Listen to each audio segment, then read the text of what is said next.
plug and play is dying, how could that possibly be a good thing?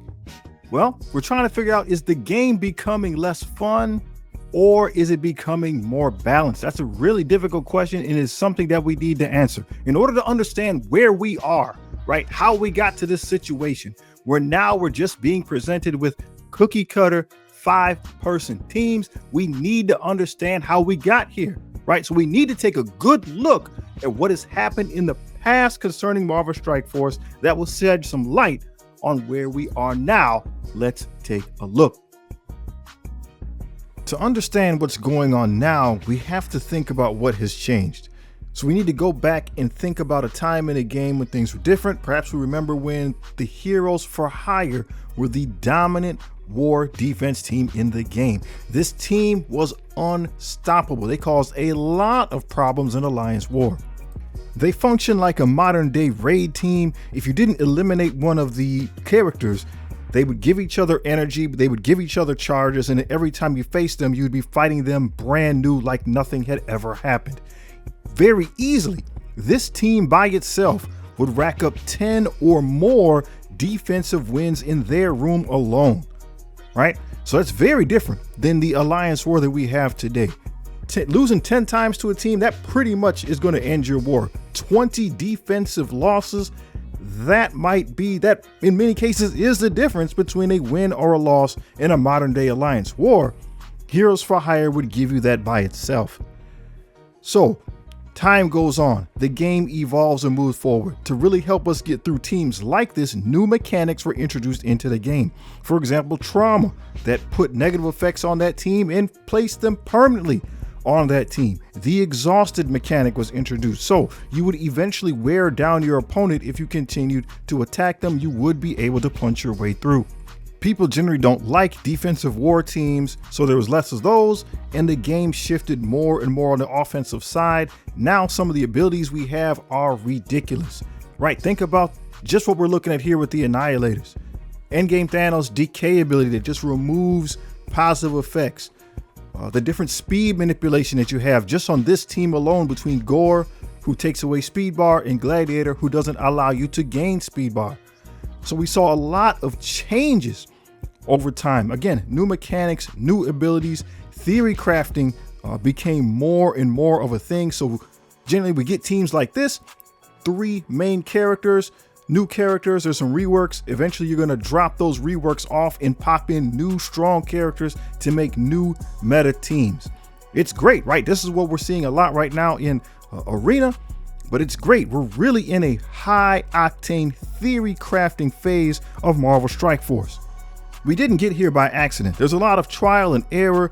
We've seen Ryan Jacobson talk a lot about learning from the past, and that's something he's continued to do and reiterate on. Huge lessons learned during the Apocalypse Saga. Many people will call this the golden age of Marvel Strike Force. It is here when legendaries became more attainable for people and they were strong, they were impactful. There was a big difference between a 5-star legendary and a 7-star legendary. They felt like very, very different characters. People were able to engage, and they showed that they would engage if the content was good and you could get strong characters with it. Now, Marvel Strike Force has always had its problems. That's just true of any game. But what I was unaware of at this time is there was a significant problem developing below the surface, right? We always see the things that are up front in our face, but there is a significant problem that is developing below the surface that will need to be addressed. Let's think back to when Mephisto got his glow up, or he got a rework. I don't have Mephisto anyway, but I would not have had him unlocked at this time as a free to play player. So why was he getting a rework? What was going on? Well, some more knowledgeable members of the community were helping me to appreciate that he was not performing as expected. So my alliance, for example, was able to counter him in Alliance War. We had, ready-made counters for him. People were countering him in Cosmic Crucible. This was about the same time as Captain Britain came on the scene, so there was a lot of controversy back to back, but Mephisto was not holding his ground, so they gave him a rework. At the same time, they removed many of the offensive buffs in Alliance War, leaving the defensive ones in place. So with a brand new super buff Mephisto, the offensive ability to take him down removed, the effect was immediate. Overnight, you now have 10, 20 defensive wins in the room with Mephisto. The community was not prepared. They didn't like it. They were very upset, and Scopely ended up reversing that trend. Now, the question is, why is that necessary? Why did the defensive buffs, why was there an alliance war changed? Well, it has to do with what's going on with the game and its progression. Mephisto was able to be beaten way too early in his life cycle. Odin hadn't even been mentioned. Odin hadn't even been mentioned yet. So what's supposed to happen is you're not supposed to unseat the current Dark Dimension champion until the new one comes into the game. Again, we didn't even know Odin exists. We expect that when Professor X comes into the game, he will be a counter to Odin. That's expected. And we're looking forward to that, as we know Professor X is coming shortly. But Odin, at this point in time, is still, generally speaking, the strongest character in the game, hands down. But with Mephisto, it happened too early. So now you might be seeing, Gideon, that's good information, but what does that have to do with what we're talking about? How does that affect Alliance War? Well, all these things are connected, and we're starting to see the results. This is a recent war that we were involved in, and notice we both full cleared, right? So both alliances full cleared, and the difference in victory in this case was 7 points. We did indeed pull off the victory, but we're talking about a very slim margin. Same week, second war. Now the difference is 3. Now we're a very competitive war alliance. We are by no means at the upper echelon of this game, but we are a competitive war alliance, and we're going against other people that are also competitive. We won this one as well, but notice the difference. It's only 3 points. The margin of error is extraordinarily slim. Hopefully this is okay to talk about. I just want to show for context what is happening. So this is in our Alliance Discord. We got Optimator. He is one of our captains. He's a very good war captain. He pings the Alliance and says we have 16 teams left to full clear, and we are +1 in defense, meaning we're winning as long as we don't lose any more matches. We have 16 teams to beat. We cannot lose any more matches, so we need all one-shots for the win. So then what does Optimator do? He pings Harry and Billy. They probably at this time hadn't done all their war attacks. So he's like, hey guys, we need you to finish this. But note, he says, ping me when you come on. Now, why? Why was Optimator so intent on making sure, hey man, before you make a move, you let me know that you're in the game? It's because Optimator is going to have to walk Harry and Billy through every single match. He's going to coach them through every single match to make sure that they do not lose. Now, that's taking nothing away from Harry and Billy. They're good players. The problem is the game, as you saw, the margin for error, wins and losses, is so tight that one loss can cost you the Alliance War. So in the meantime, other people must have come on into the game. Billy must have came in and did some attacks. There's only one team left. Optimator pings Harry, hey man, there's only one team left. Come and get it. Time is ticking. Is Harry able to pull this off? Do we get the one win or do we lose? And so here it is in the chat, the in-game announcement from the game itself regarding Harry. Your alliance has destroyed the opposing flight deck number 3. So Harry did indeed get there in time, get that last attack, and we won. And he's acknowledging that we've had a lot of close wars. Now, I just want to reiterate, my alliance, they're good, they're great people, but we are not at the top of this game. So anyone who's involved in Alliance War, who's playing it competitively, is running into this problem. So again, here's another discussion in our Alliance Discord. Hopefully I can show it. It had to do with that question that I put out to the community almost a month ago. Here's some of the internal discussion, and it's pointing to what the problem actually is, right? There are too many counters in the game. So the discussion here, I think, mimics a lot of what certain people in the community feel. So we got Potty here. Potty's a straightforward player. He just wants to be able to log in, assess the situation, and do what he needs to do. Okay, he doesn't want to be there all day. He's guarding his precious time. So he says he's a cookie cutter guy, especially when you consider how convoluted war has become. He says, right? He says he'd rather remember 10 counters as opposed to 200, and I think he's right on about that. Right, some of us might not realize There are literally 50 counters for one team, depending on who is on that team. You have the team, you pull a person off, you plug and play. That changes the counters at work immensely, which is good, which is fine. Theory crafting is important, but now you amplify that across the 10 teams on Alliance War defense. You're starting to struggle with what is humanly possible to keep up with. The next comment there is from Newt. He's our Alliance leader, great guy, hardcore player. He says the opposite, right? He doesn't like things to be cookie cutter, right? He wants to mix and match players. He doesn't care if there's hybrids. The problem is he recognizes that every single character, every single toon that comes into the game breaks the meta, right? It changes everything completely.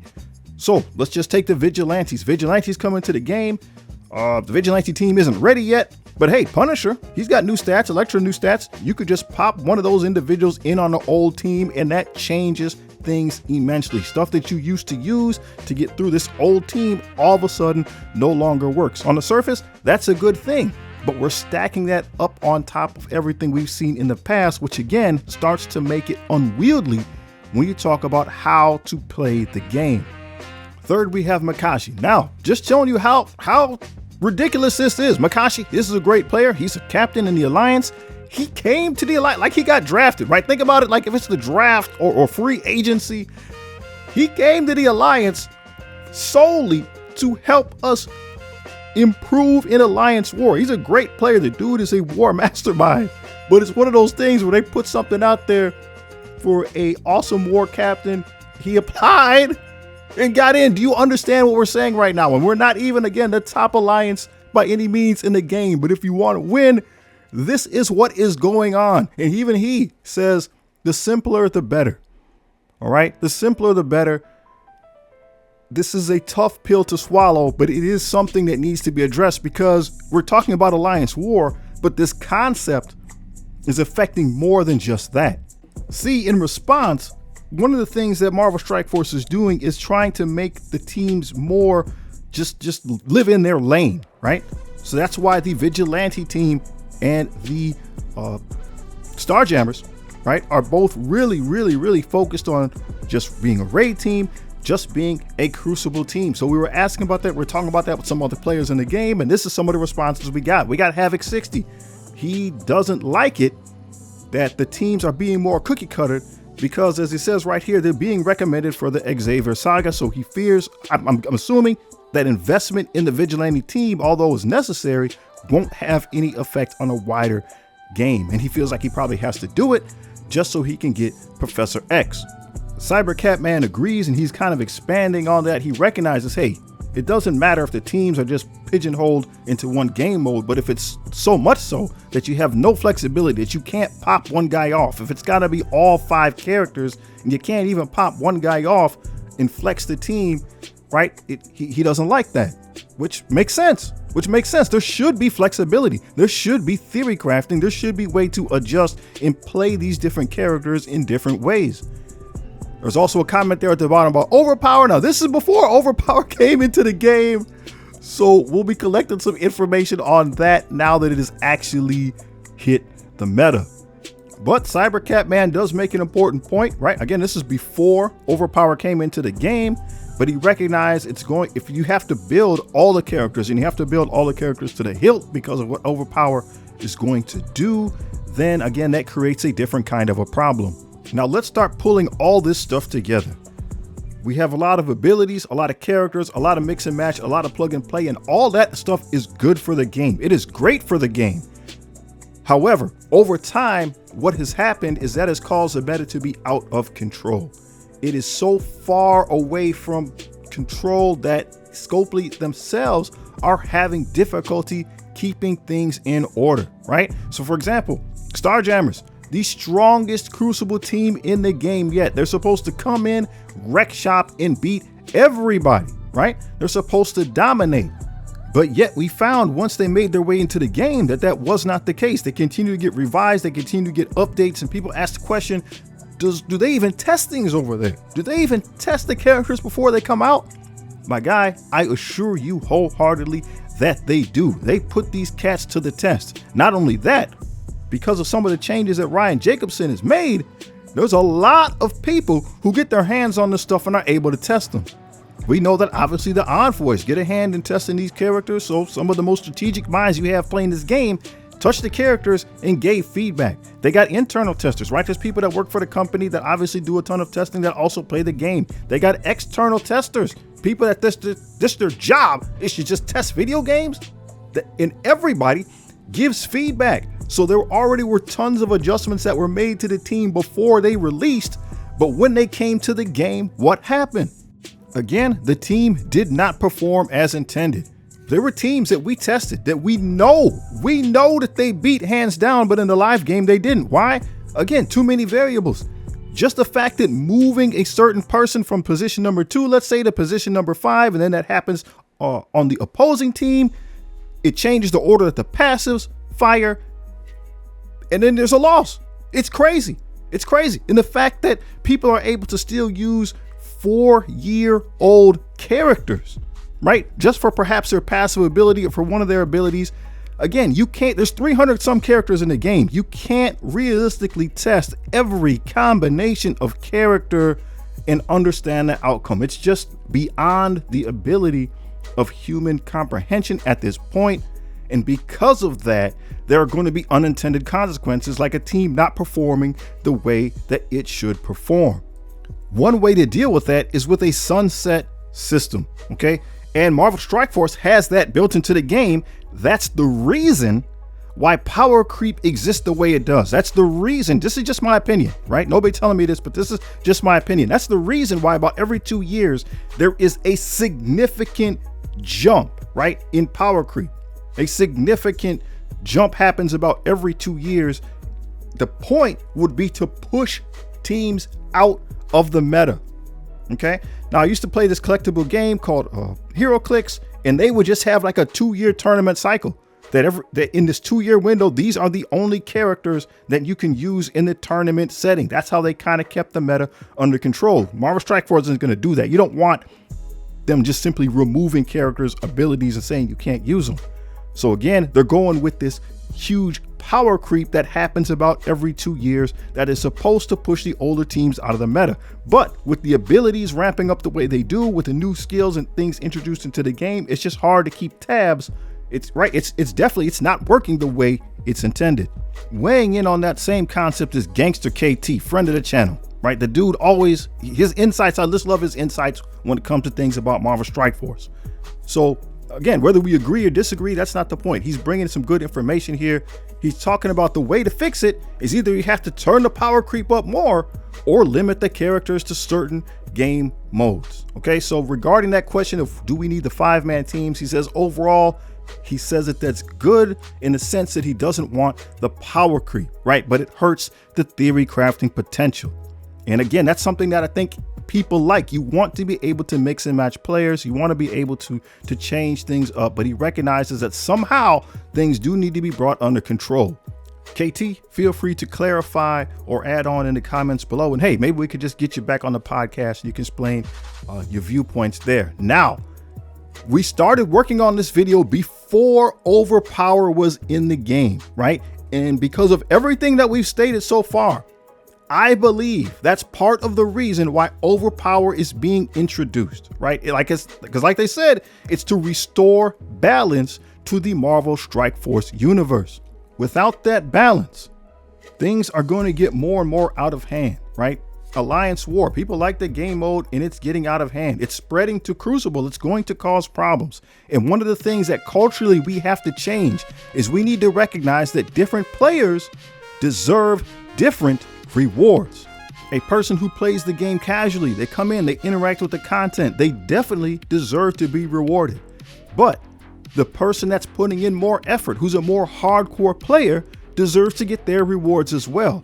And individuals who are spending on the game need to feel like the stuff that they put in, the investment that they put in, gives them something. They need to be rewarded for that as well.